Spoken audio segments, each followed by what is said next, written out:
والصلاة والسلام على رسوله محمد وعلى آله وأصحابه أجمعین. اما بعد، بزرگان محترم، اللہ تعالی خالق ارض و سما ہے اور تمام کائنات کا پیدا کرنے والا ہے، اور اللہ عز و جل کے علاوہ کوئی نہیں ہے کہ جو آسمان و زمین کے نظام کو سنبھال سکے. ان اللہ یمسک السماوات والارض ان تزولا ولئن زالتا، اگر یہ دونوں زائل ہو جائیں، آسمان اوپر سے نیچے اور زمین اپنی جگہ سے ہٹ جائے، تو پھر اس کا ممسک اور اس کا روکنے والا کوئی نہیں ہے اللہ عز و جل کے علاوہ. اور رب تبارک و تعالی نے اپنے ہاتھ میں پوری ڈور رکھی ہے، کائنات کی پوری ڈور رب تبارک و تعالیٰ کے ہاتھ میں ہے. کوئی ذرہ اپنی جگہ سے حرکت کر نہیں سکتا، کوئی پتا درخت کا وہ گر نہیں سکتا، مگر اللہ عز و جل کے علم میں، اللہ عز و جل کے ارادے سے، اللہ عز و جل کی مشیت سے. اور اللہ عز و جل نے یہ سب رتب و یابس کتاب مبین میں اور لوح محفوظ میں ضبط کر رکھا اور لکھ رکھا ہے، اور ذرہ برابر اس میں کوئی تبدیلی وبدیلی نہیں ہوتی ہے. رب تبارک و تعالیٰ کی مشیت سے ہوا جو کچھ ہوا، جو ہو رہا ہے اور جو کچھ ہونے والا ہے، رب تبارک و تعالیٰ کی مشیت سے خارج نہیں ہے. اور اس طرح رب تبارک و تعالیٰ نے اپنی معرفت کے لیے اور اپنی پہچان کے لیے ایک دروازہ کھول دیا ہے. مختلف مواقع پر مختلف حوادث یہ رب تبارک و تعالیٰ کی طرف سے عبرت کا سامان ہوتے ہیں، اور رب تبارک و تعالیٰ کی قدرت اور رب تبارک و تعالیٰ کی حکمت کے ترجمان ہوتے ہیں. چنانچہ غور کرنے والے غور کریں، دیکھنے والے دیکھیں، تو پتہ چلے گا کہ آیت قرآنی اپنی جگہ بالکل صادق، بالکل منطبق. رب تبارک و تعالیٰ فرماتے ہیں وَمَا يَعْلَمُ جُنُودَ رَبِّكَ إِلَّا هُوَ وَمَا يَعْلَمُ جُنُودَ رَبِّكَ إِلَّا هُوَ. آپ کے رب کے جنود کو سوائے رب تبارک و تعالیٰ کے کوئی نہیں جانتا. ملک والوں کے، حکومت والوں کے اپنے جنود، اپنے لشکر ہوتے ہیں، اپنی آرمی ہوتی ہے. انسان جانتا ہے کہ یہ زمینی لشکر ہے اور یہ فضائی لشکر ہے اور یہ بحری لشکر ہے، اور پھر لشکر کی تعداد، پھر ان کے پاس جو کچھ اسلحہ اور ساز و سامان وہ سب ریکارڈ میں ہوتا ہے، اور وہ سب دیکھا جا سکتا ہے، کہا جا سکتا ہے.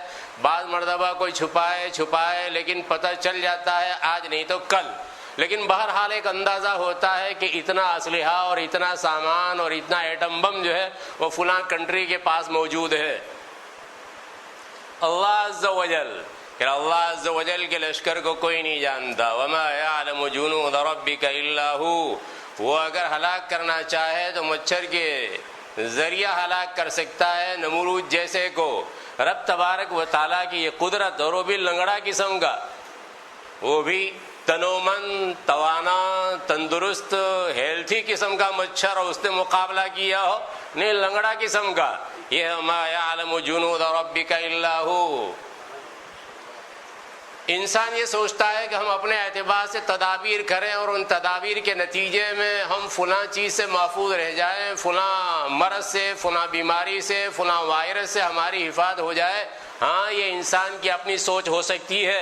انسان جو جرثومے پر اور جمس کے اوپر یقین رکھتا ہو، اور جو یہ سمجھتا ہو کہ جمس ہی سب کچھ، ارے آدمی جو اتنی بڑی بڑی مشینریاں بنانے والا اور وہ خالق مانتا ہے اور متصرف مانتا ہے اور مدبر مانتا ہے، تو جمس کو مانتا ہے جو نظر نہیں آتا، یا نظر آتا تو خوردبین کے ذریعہ نظر آتا ہے.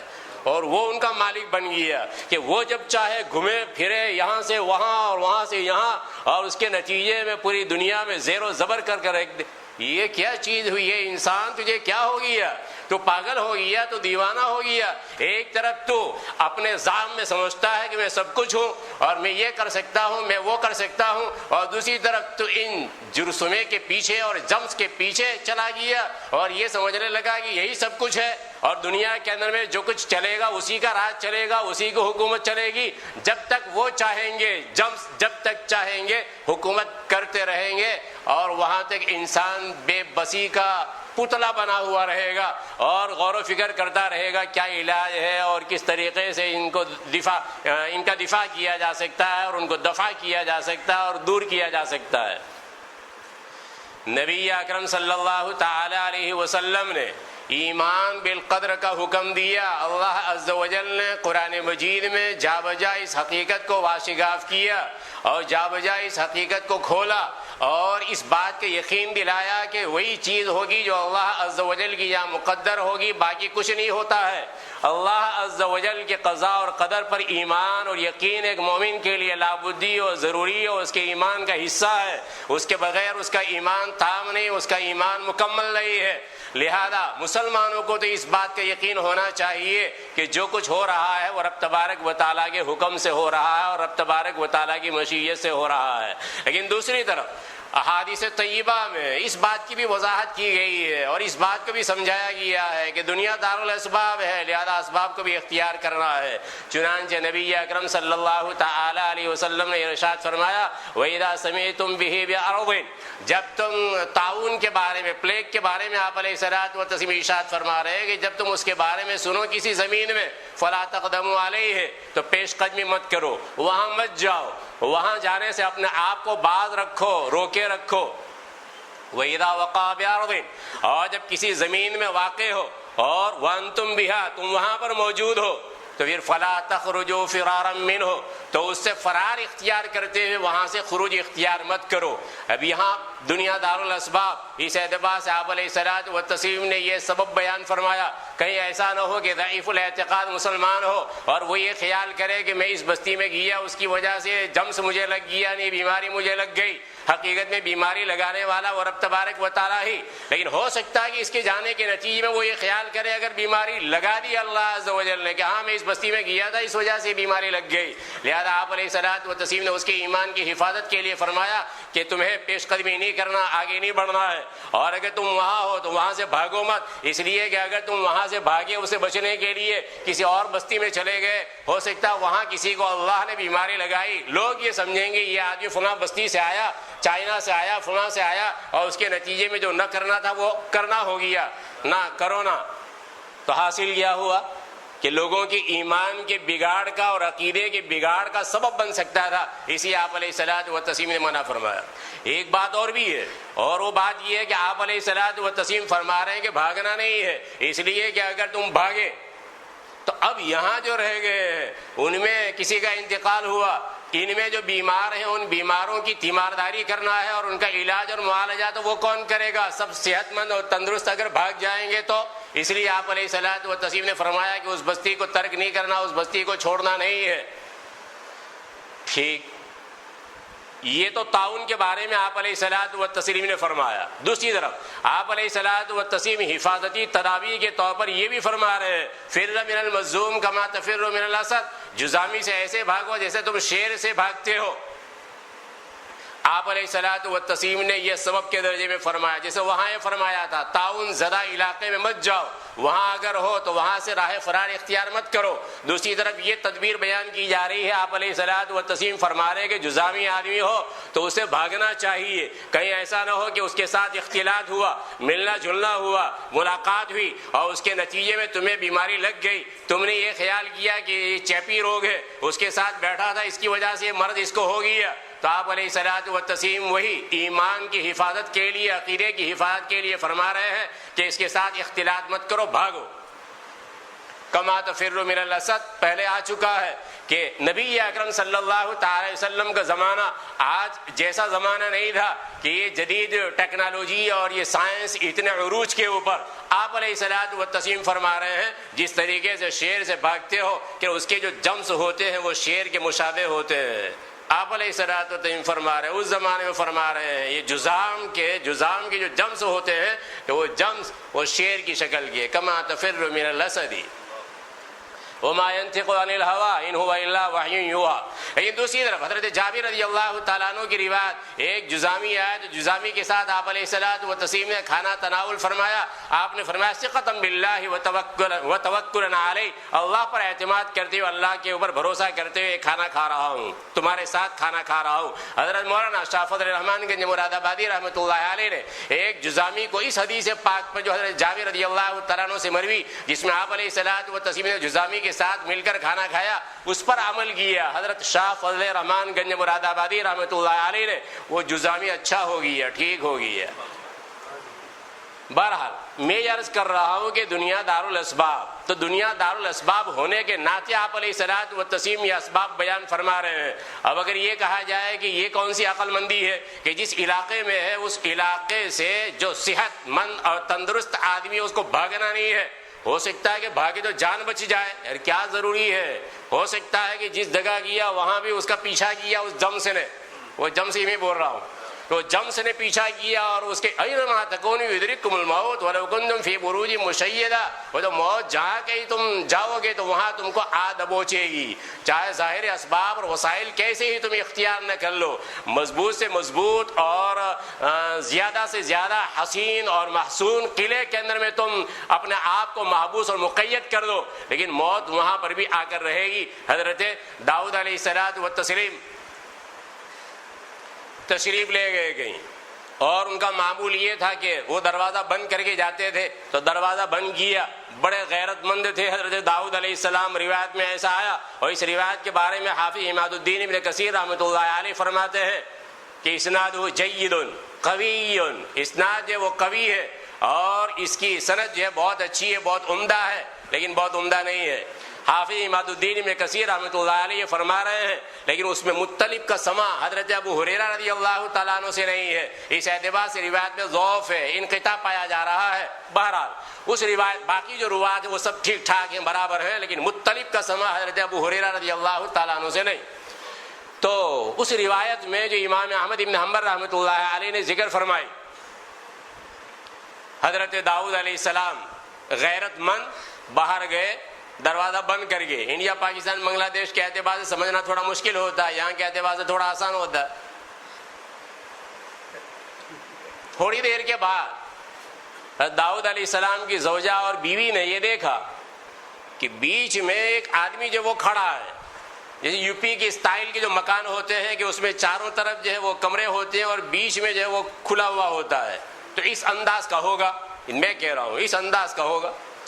تو انہوں نے جب وہ زوجہ نکلی تو دیکھا کہ ایک صاحب جو وہ کھڑے ہیں، تو اپنے گھر والوں میں جو وہاں پر ہوں گے ان کو کہا ہوگا کہ بھئی یہ کون آدمی آ گیا، ابھی داؤد علیہ السلام آئیں گے تو وہ چونکہ بڑے غیرت مند ہیں وہ سوچیں گے کہ یہ آدمی ادھر کہاں سے آ گیا ہے، تو ہو سکتا ہے کہ کوئی ہمارے لیے مشکلی کا باعث بنے گا یہ آدمی. ابھی تو یہ گفتگو ہو رہی تھی اور تھوڑی دیر میں جو ہے داؤد علیہ السلام آئے، انہوں نے دروازہ کھولا، پھر اس کے بعد کہا کہ تو کون ہے. تو اس موقع پر اس نے کہا، وہ جو آدمی کھڑا تھا اس آدمی نے کہا لا اہاب الملوک، بادشاہوں سے میں ڈرتا ورتا نہیں، بادشاہوں سے ڈرتا ورتا نہیں، ولا یمتنع من الحجاب، اور جو دربان بربان ہوتے ہیں میرے لیے کوئی رکاوٹ پکاوٹ کا باعث نہیں بنتے ہیں. فوراً سمجھ گئے داؤد علیہ السلام، کہا انت واللہ اذن ملک الموت، تب تو اللہ کی قسم تو ملک الموت. مرحبا بامر اللہ، اللہ کے امر اس کے سامنے میں سر تسلیم خم کرتا ہوں، مرحبا ہے. چنانچہ جلدی جلدی گئے، جس جگہ چاہا تھا حضرت داؤد علیہ السلام نے کہ وہاں انتقال ہو وہاں پہنچے، اور پھر اس کے بعد وہ اختیار دیا گیا، روح قبض کر لی. سمجھ میں نہیں آیا، دروازے سب بند ہیں اور ادھر جو ہے ملک الموت پہنچ گئے اور وہ کہہ رہے ہیں ملوک سے ڈرتا ورتا نہیں، اور میرے لیے حجاب، میرے لیے دروان اور ڈور کیپر کوئی حیثیت نہیں رکھتے. تو اب اگر مان لو کہ آدمی ادھر سے ادھر بھاگا ہے، لیکن ملک الموت وہ تو جہاں چاہے گا آ دبوچے گا اور آ دھمکے گا، پکڑے گا، اس کی پکڑ سے اور اس کی گرفت سے اور اس کے مواخذے سے کوئی بچ نہیں سکتا ہے. ہاں اتنا مسئلہ الگ ہے کہ انبیاء کرام علیہ السلام کو اختیار دیا جاتا ہے، چوائس دی جاتی ہے، تمہیں یہاں رہنا ہے یا چلنا ہے رب تبارک و تعالیٰ کی جناب میں، اور ہمیں کوئی اختیار نہیں ملتا. ان کو جو اختیار مل گیا، انہوں نے جس اختیار کو اختیار کر لیا، تو اب اس کے بعد جو ساعت مقرر ہے اسی ساعت مقررہ میں ان کی بھی روح قبض ہوتی ہے. لہذا ان اجل اللہ اذا جاء لا یؤخر. تو میں نے کہا اگر یہ اشکال کیا جائے اور یہ کہا جائے کہ یہ انسان اگر صحت مند ہے اور تندرست ہے اور تنومند ہے اور ہیلتھی ہے، وہ اگر اپنی جان بچانے کے لیے یہاں سے وہاں جا رہا ہے تو شریعت مطہرہ نہ کیوں کہہ رہی ہے اور اس کو مکروہ تحریمی کیوں قرار دے رہی ہے، ممنوع کیوں قرار دے رہی ہے کہ یہ پروہیبٹ ہے. حضرت حکیم الامت مولانا اشرف علی صاحب تھانوی نور اللہ مرقدہ سے ایک جنٹل مین صاحب نے جو یہیں سے تعلق رکھتے تھے، انہوں نے سوال کیا، یہ سوال کیا کہ اس حدیث کے اوپر یہ اشکال ہو رہا ہے مجھے. ویسے تو انہوں نے قرآن کی بات کی ہے، قرآن میں تمہارے قرآن میں ایسا لکھا ہوا ہے، تو قرآن میں تو ہے نہیں، حدیث میں. تو یہ سوال تھا ان کا. حضرت حکیم الامت رحمۃ اللہ علیہ نے فرمایا کہ اچھا ایک سوال کا جواب دو. سوال یہ ہے کہ اگر فوج جو ہے وہ لڑنے کے لیے سامنے والی فوج کے مد مقابل کھڑی ہے اور سامنے والے فوجی نے ٹارگٹ کیا ہے اس ایک فوجی کو، اور وہ جانتا ہے کہ مجھے نشانہ بنانے والا ہے، وہ بھاگنا چاہے تو بھاگ سکتے نہیں، اگر بھاگے گا تو پھر اس کے بعد کیس ہو جائے گا اور پھر وہ آرڈینری عدالت میں نہیں بلکہ وہ فوجی عدالت میں اس کا کیس چلے گا. ٹھیک ہے، مرنا اس کا یقینی ظاہری اعتبار سے سمجھ رہا تھا کہ مرنا میرا یقین ہے، اس وجہ سے میں بھاگا، لیکن اس کے باوجود اس کا یہ عذر مسموع نہیں ہوتا ہے. اس نے جو ایکسکیوز بیان کیا ہے تو وہ ایسا تو کئی ایک یوز کرتے ہیں ایسے ایکسکیوز. تو بہرحال اس نے جو بہانہ بتلایا تو وہ بہانہ قابل قبول نہیں، بلکہ اس کے خلاف ایکشن لیا جائے گا اور ہو سکتا ہے پھانسی کی سزا ہو جائے. ٹھیک. حضرت حکیم الامت رحمۃ اللہ علیہ نے فرمایا کہ یہ سرکار نے اس کو پیدا کیا تھا، حکومت اور گورنمنٹ نے اس کو پیدا کیا تھا کہ نہیں؟ اچھا پھر کیوں یہ جرم بن گیا؟ کہہ رہے اس کو تنخواہ مل رہی، ویجز مل رہا ہے، اس اعتبار سے اب اس کو فرار اختیار نہیں کرنا چاہیے. کہ اللہ تو خالق ہے، اللہ خالق ہے، اور یہاں مرنا یقینی اور قطعی بھی نہیں ہے. جس بستی میں رہ رہے تھے اور تعاون تھا اس بستی میں مرنا یقینی بھی نہیں تھا، پھر بھی یہ بھاگا. تو اگر وہاں سزا ہو سکتی ہو تو یہاں کیوں نہیں؟ لاجواب ہوئے، اور اس لاجواب جواب کے اوپر آفری ہوئے کہ واہ خوب کہنا پڑے، ایسا بھی کوئی انٹیلیجنٹ یہ اسلامی انٹیلیجنٹ ہے، اسلامی علوم کا یہ ماہر ہے جو جواب دے رہا اور اس انداز سے جواب دے رہا ہے. خیر بہرحال میں یہ عرض کر رہا تھا اور یہ کہہ رہا تھا کہ یہ رب تبارک و تعالیٰ کے لشکر کا کوئی احاطہ کرنا چاہے نہیں کر سکتا ہے، اور یہ جمس وغیرہ کہ جمس پر جن کا ایمان ہوگا. ہمارا ایمان جمس کے خالق کے اوپر ہے، لہذا جمس کا خالق جو چاہے گا وہی ہوگا. اور اس کے لیے یہ بھی ضروری نہیں ہے کہ تم اختلاط کرو اور کسی کے ساتھ ملو کہ وہاں سے آئے اس کنٹری سے جو آیا تھا تو اس کے ساتھ یہ آدمی ملا یہ اور وہ، کئی ایک ایسے نہیں ملے اور اس کے باوجود وائرس آ گیا تو یہ وائرس کہاں سے آیا؟ بس وہی کہ رب تبارک و تعالیٰ ہی لگانے والے ہیں. رب تبارک و تعالیٰ جس کو چاہے بیماری لگا دیں اور جس کو چاہے محفوظ فرما دے. یہ رب تبارک و تعالیٰ نے زمام اپنے ہاتھ میں لے رکھی ہے.